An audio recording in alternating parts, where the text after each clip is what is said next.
संकट का समय है और जब जिस देश के नागरिक अपने राजा से संतुष्ट नहीं होते तो ये अव्यवस्थाएं फैलती हैं और कहीं ना कहीं इससे पूर्ण रूप से जिम्मेदार इस देश की प्रदेश की सरकार जिम्मेदार है। आज सरकार के तानाशाही रवैये के खिलाफ 36 बिरादरी के लोग अपनी खिलाड़ी बेटियों के साथ हैं।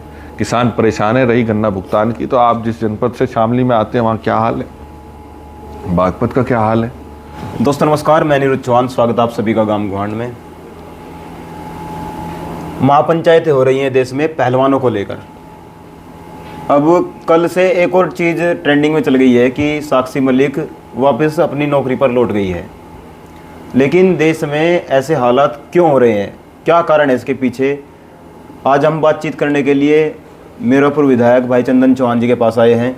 और आप अच्छे तरीके से जानते हैं हमारे देश में किसानों की जितनी संख्या है उसके अनुसार उनको कोई भी उचित दाम, उचित व्यवस्था नहीं मिल रही है। बातचीत करेंगे। सबसे पहले विधायक जी, स्वागत है आपका गांव गुहांड में। धन्यवाद अनुरुद्ध भाई, मैं आपका धन्यवाद करता हूँ, आपके चैनल का धन्यवाद करता हूँ, आपने अपनी बात रखने का मौका दिया। क्या लगता है आपको, देश के हालात कैसे हो गए हैं, क्या कारण है इसके पीछे? एक तरफ पहलवान धरना दे रहे हैं, किसान धरना दे रहे हैं, कल शामली में भी पंचायत बुलाई गई थी, गांव कंडेला में 7 तारीख में वहाँ महापंचायत है। क्या कारण नजर आते हैं आपको इसके पीछे? संकट का समय है और जब जिस देश के नागरिक अपने राजा से संतुष्ट नहीं होते तो ये अव्यवस्थाएं फैलती हैं और कहीं ना कहीं इससे पूर्ण रूप से जिम्मेदार इस देश की प्रदेश की सरकार जिम्मेदार है कि असहयोग और अविश्वास की भावना और असुरक्षा की भावना जब बढ़ जाएगी तो माहौल इसी तरीके का बनता रहता है।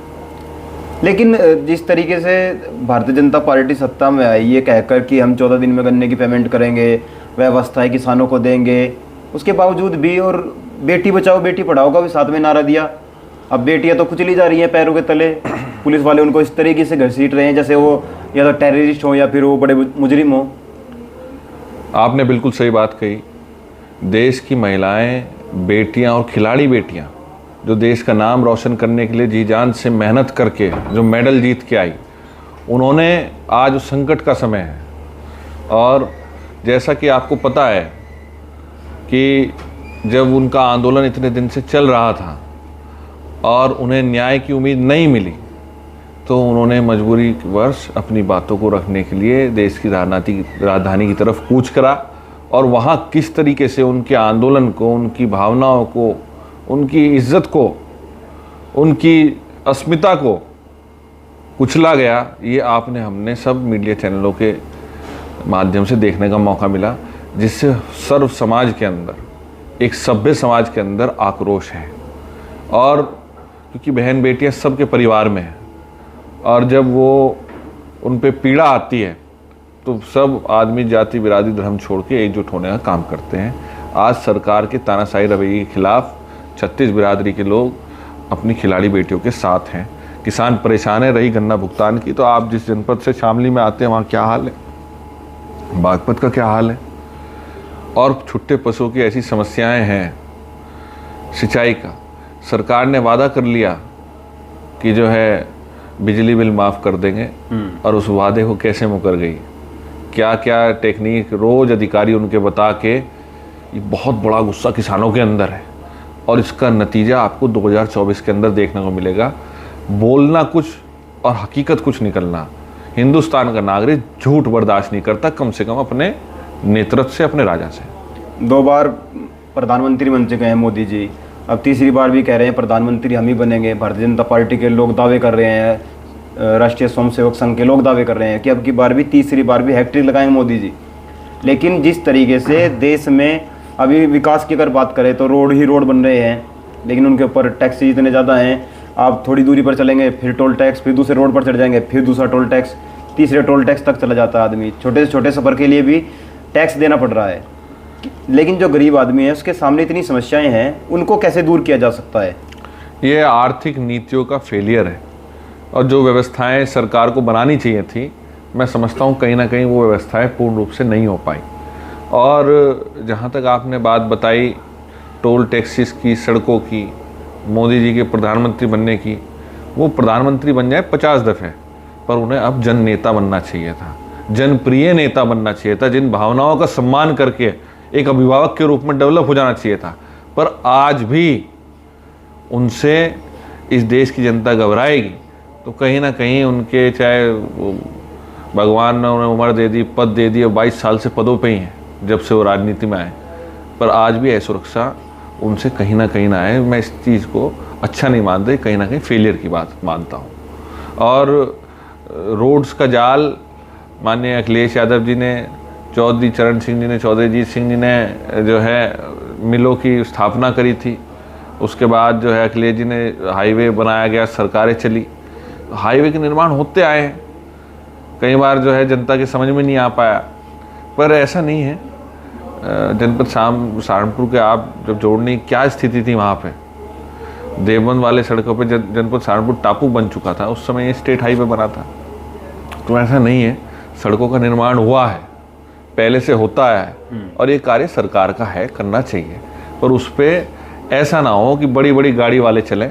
हमारे देश का किसान और आम आदमी 15 साल गाड़ियों को हटाना भी, पुरानी गाड़ियों को हटाना भी तानाशाही रवैया है। इसका भी बहुत बड़ा जो है आप लोग देख सकते हैं, बहुत बड़ा गुस्सा है। इतनी बड़ी पूंजी अभी हिंदुस्तान के प्रति व्यक्ति आय नहीं हुई है कि वो हर 10 साल के अंदर गाड़ी बदलने की है। गाड़ी आज भी बहुत से परिवारों का सपना है और वो पूरा नहीं हो पाता। तो सरकार को इस दिशा में भी सोचना चाहिए। कहाँ देश विश्व कहाँ पहुँच रहा है। आप बैटरीज वाली कार्स आ रही हैं, हाइड्रोजन फ्यूल वाली आ रही हैं, और वैकल्पिक फ्यूल पे जितना काम होना चाहिए था शायद वो हम नहीं कर पाए। अभी जो किसान बेटियों का धरना चल रहा था, उनको तो वहाँ से हटा दिया गया है। अब खा पंचायतें इसमें हिस्सा ले रही हैं, राष्ट्रीय लोकदल भी आ गई, आप भी राष्ट्रीय लोकदल की वो राष्ट्रीय अध्यक्ष हैं, सारे जनप्रतिनिधि उधर पहुँच रहे हैं। क्या कारण आपको लगते हैं, किन कारणों की वजह से जो जनप्रतिनिधि हैं इस तरफ जा रहे हैं? क्योंकि बेटियां तो अपना बचाव खुद भी कर सकती हैं, तो ऐसा क्या कारण है कि बेटियों के लिए जनप्रतिनिधियों के मैदान में आना पड़ रहा है? देखिए, जनप्रतिनिधि कहीं एलियन नहीं है या अंतरिक्ष से नहीं आया होता, वो समाज से ही बनाता है। और समाज ये कहता है कि जब भी संकट उन पे आए तो उस समय उनका जनप्रतिनिधि वहाँ मिलना चाहिए।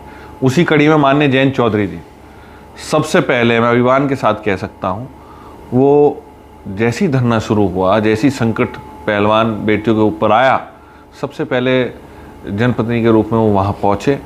और जो उन्होंने वादा किया, जब ज़्यादा आदमी जो जाए प्राण जाए पर वचन ना जाए, तो उन्होंने वादा जो किया अपनी बहनों के साथ खड़ा होने का, कहना मैं नेता, MP, राष्ट्रीय अध्यक्ष बाद में हूँ, पहले भाई हूँ, और भाई के नाते वो आज माननीय जयंत चौधरी जी अपनी बहनों के साथ खड़े हैं। चाहे कोई भी संकट आए, कितना भी टकराना पड़े, पूरा राष्ट्रीय लोकदल परिवार चौधरी चरण सिंह जी की विरासत अपनी बहनों के साथ दुख सुख में खड़ा रहने का काम करेगा। सहारनपुर में गुर्जर गौरव यात्रा हुई, उसके बाद अब मेरठ में भी यात्रा निकालने की बात की जा रही है, और हमारे मुखिया गुर्जर जी हैं, गुर्जर समाज से ही आते हैं, ताबड़तोड़ भाषण देते हैं, कुछ भी बोल देते हैं। वो कह रहे हैं कि हम रोकेंगे, और अतुल प्रधान के खिलाफ जो केस हुए हैं उनके लिए पुलिस पकड़ कर दिखाए। ऐसा रवैया क्या ठीक रहेगा ऐसे लोगों के लिए जो जनप्रतिनिधित्व करते हों, लोग जनता की बात सुनते हो और जनता की बात को विधानसभा और लोकसभा सारे सदनों में भेजने का काम करते हो? क्या ऐसी भाषा ठीक रहेगी? देखिए, मुखिया जी गंभीर व्यक्ति हैं और वो आंदोलनकाली पुराने रहे हैं। हमारे तो पिताजी के साथ उन्होंने राजनीति शुरुआत करी थी, हम तो देखते हुए उनकी राजनीति को बड़े हुए हैं।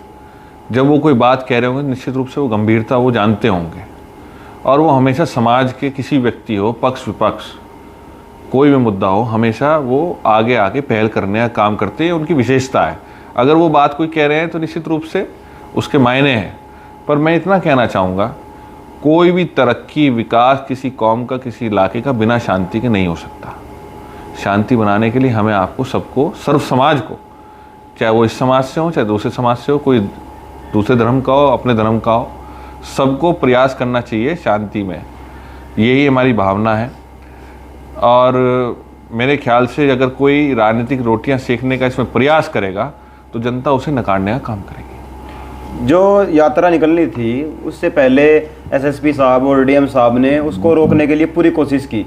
क्या केवल ये ज्यादती जो है गुर्जरों के साथ हो रही है? क्योंकि और भी यात्रा निकाल रहे थे। क्या कारण है कि गुर्जरों के ऊपर इतना फोकस किया जा रहा है, इतना टारगेट किया जा रहा है? देखिए, प्रशासन का बहुत बड़ा फेलियर था, वो भावनाओं को समझ नहीं पाया। बड़े बड़े अधिकारी सरकार को सारे दिन गुमराह करने का काम करते हैं। गुर्जर बिरादरी की गौरव यात्रा जितनी शांति प्रिय तरीके से और एकजुट होकर निकाली, मैं बधाई देता हूँ पूरे समाज और समाज के जिम्मेदारों का। एक राजनीतिक मंच पे आके समाज ने इस गौरव यात्रा को अपने पूर्वजों के स्वाभिमान के लिए निकाला, और ये फेलियर है सरकार के जो है एलआईयू तंत्र का, जो भावनाओं से सरकार को अवगत नहीं करा पाई कि जनता चाहती क्या है। और जब अब इसके बाद ये सूचना आ रही है मीडिया चैनलों के माध्यम से, मुकदमे लगाने की तैयारी चल रही है, तो ये कहीं ना कहीं आग में घी डालने का काम करेगा, और उस चीज़ की जिम्मेदारी पूर्ण रूप से सरकार और प्रशासन की होगी। गुर्जर गौरव यात्रा शांतिप्रिय तरीके से अपने स्वाभिमान के लिए निकाली, और समाज को जोड़ने के लिए, दोनों समाज को भड़काने का काम कोई नहीं करेगा। समाज चक्रवर्ती सम्राट मीर भोज, चक्रवर्ती उसे कहा जाता है जिसका चारों ओर वर्चस्व हो, चारों ओर उनका औरा हो, और वो सर्व समाज को जोड़ के आगे बढ़ के इस देश के निर्माण में उन्होंने काम किया है। हम सब उनके वंशज हैं, हम सब उनको मानते हैं, हम सम्मान करते हैं। ये हमारा गौरव की बात है, और यही गौरव यात्रा सभी के लिए है। जब अतुल प्रधान जी दिल्ली से आ रहे थे और बागपत पुलिस ने उन्हें रोक लिया, अब उनके ऊपर केस लगाने की क्या जरूरत थी? वो कह रहे हैं कि इन्होंने हमारे साथ आपाधापी की है, इसकी वजह से केस लगाए गए हैं। अब अतुल प्रधान जी भी कह रहे हैं हम भी यात्रा निकालेंगे मेरठ में, जिसमें दमोह रोक कर दिखाए। नहीं, मैं ऐसे शब्दों का तो चयन मैं नहीं करता, और मैं इतना कहना चाहूँगा, अगर प्रशासन किसी विधायक या जनप्रतिनिधि के साथ गलत व्यवहार करता है, अशोभनीय व्यवहार करता है, तो कहीं ना कहीं लोकतंत्र का फेलियर है। और लोकतंत्र बचाना है अगर, तो आपको जनप्रतिनिधि के सम्मान का, क्योंकि जनप्रतिनिधि अपने आप नहीं होता, वो रिप्रेजेंटेशन करता है पूरी जनता का, अपने इलाके का, अपना क्षेत्र का। ये अपमान उस क्षेत्र का है। मर्यादाएं दोनों तरफ से रखी जानी चाहिए। मर्यादाओं का ध्यान, जो मर्यादा में रहना चाहिए, उस चीज़ का बिल्कुल मैं उसमें कोई गलत बात नहीं कहूँगा। अगर मर्यादाओं का ध्यान नहीं रखा गया तो निश्चित रूप से कार्रवाई प्रशासन के लोगों पे जिन्होंने अभद्रता की है उन पे होनी चाहिए। 2024 के चुनाव नज़दीक आ रहे हैं। अखिलेश यादव जी, जयंत चौधरी जी, चंद्रशेखर आज़ाद जी, तीनों मिलकर क्या गठजोड़ बना रहे हैं? क्या अभी तो बात ये भी चल गई है कि कांग्रेस पार्टी का भी आपके साथ गठबंधन हो सकता है, आप भी राष्ट्रीय लोकदल के राष्ट्रीय अध्यक्ष हैं। लेकिन जयंत चौधरी ने अभी जो गुर्जर गौरव यात्रा को लेकर ट्वीट किया, आपको युवा राष्ट्रीय अध्यक्ष बना दिया। क्या ये गुर्जरों को जोड़ने का एक छोटा सा प्रयास है ताकि गुर्जर समाज साथ में आए?